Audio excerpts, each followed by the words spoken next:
Look at it. That rectangle of expensive paper on your wall, the gold seal, the calligraphy. It was supposed to be a trophy, a key to the kingdom. So why does looking at it make you feel sick? You feel a weight in your chest, not pride, dread. We call it potential, but that word has changed. When you were 6, potential meant you could be anything: an astronaut, an artist, a king. Now potential is just a measurement of the distance between where you are and where you are supposed to be. It is not a promise anymore. Potential has become a debt you cannot repay. You aren't afraid of failing. You are afraid that you have already failed, and no one has sent you the notification yet. This is not simple anxiety. This is a moral injury. You were sold a future that doesn't exist, and now you are left holding the receipt. Let's trace the root. The lie was architectural, built into your spine from grade school. The algorithm was simple. Input equals output. Do the work, get the grade, get the prize. You did the work. You sacrificed sleep.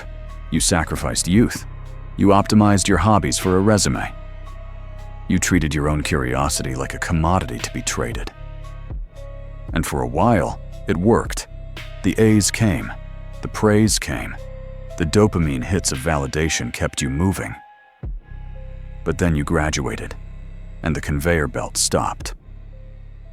Suddenly, the input didn't match the output. You applied. You networked. You hustled. But the stability you were promised, the dignity, it wasn't there. So you froze. The world calls this laziness. Your parents might call it failure to launch. I call it a rational response to a breach of contract. When an animal realizes that fighting is useless and running is impossible, it plays dead. That is your paralysis. It isn't a lack of discipline. It is your nervous system slamming the emergency brakes. You are waiting for the rules to make sense again, but they won't. The meritocracy was a mirage. You are thirsty, you are exhausted, and you are drinking sand. To understand the true architecture of your paralysis, we must step away from the immediate symptoms of your burnout and gaze into the structural diagnosis of the modern soul. We must turn the page to 2010, to a slim but devastating text by the Korean-German philosopher Byung-Chul Han, titled The Burnout Society. Han proposes a terrifying shift in the human condition, a transition that explains precisely why your degree feels like a shackle rather than a wing. He argues that we have moved past the immunological age, where the world was defined by clear borders between the self and the other, between the healthy inside and the hostile outside. In that old world, the dangers were viral, enemies to be repelled, walls to be built, negatives to be negated. But you do not live in that world. You inhabit what Han calls the neuronal age, an era not defined by the negativity of the enemy, but by the excess of the positive. The violence you face is not the violence of suppression, but the violence of opportunity. Consider the sociological landscape of the 20th century, famously mapped by Michel Foucault. Foucault described a disciplinary society, a world constructed of hospitals, prisons, barracks, and factories. It was a world governed by the word no. You were told what you could not do, where you could not go, and who you could not be. In that world, the neurotic misery came from repression, from the friction of hitting a wall you were forbidden to climb. But the walls have been taken down. Han observes that the disciplinary society has mutated into the achievement society. The prison and the factory have been replaced by the fitness center, the office tower, and the open laptop.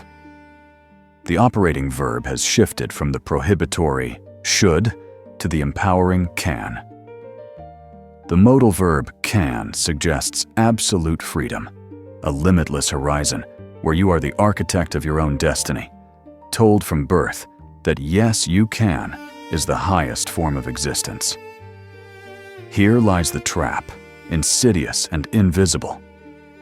When the prohibitive should is removed, the limits of your labor are removed with it. If you are told you can do anything, the subconscious implication is that you must do everything. The pressure is no longer external. There is no boss standing over you with a whip, no teacher slapping your wrist with a ruler. Instead, the authority figure has been dissolved and internalized into your own psyche. You have become your own slave driver. This is what Han calls auto-exploitation. It is far more efficient than the exploitation of the past because it is accompanied by a feeling of liberty.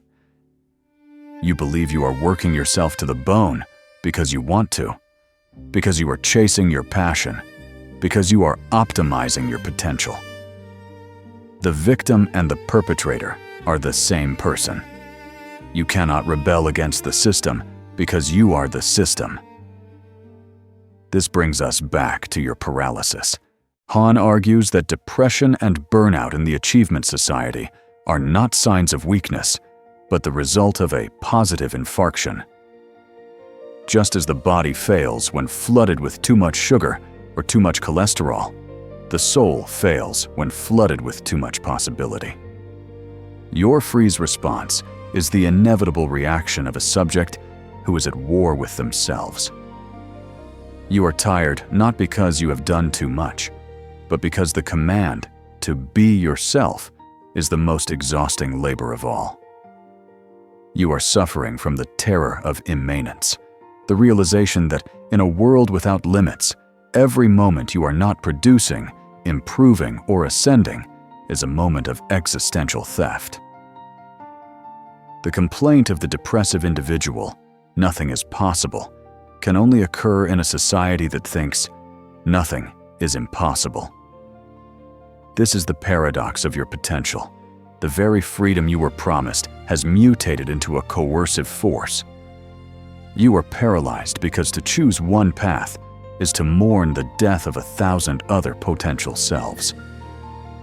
And so, you stand still, crushed under the weight of the positive, waiting for a permission slip to stop that will never arrive. How do we break the cycle of auto-exploitation? We do not do it by working harder.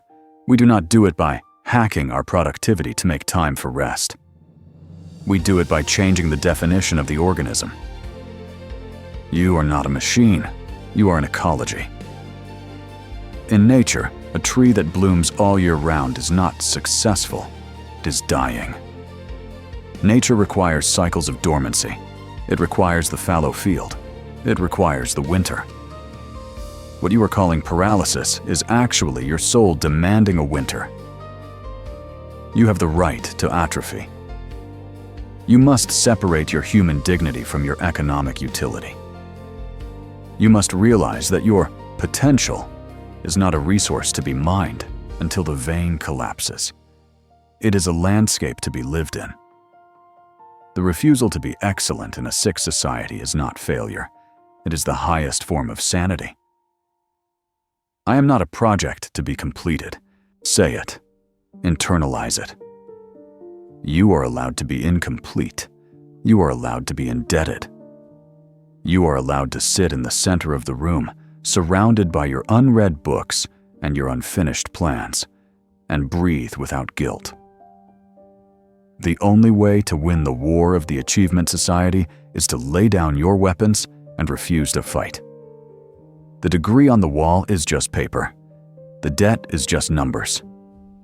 But the time you spend hating yourself for not moving fast enough, that is real. That is the only thing you actually own. So, I will leave you with this. If you stripped away the need to be impressive, if you stripped away the terror of wasted potential, who is the person left standing in the quiet? Meet them. They have been waiting for you.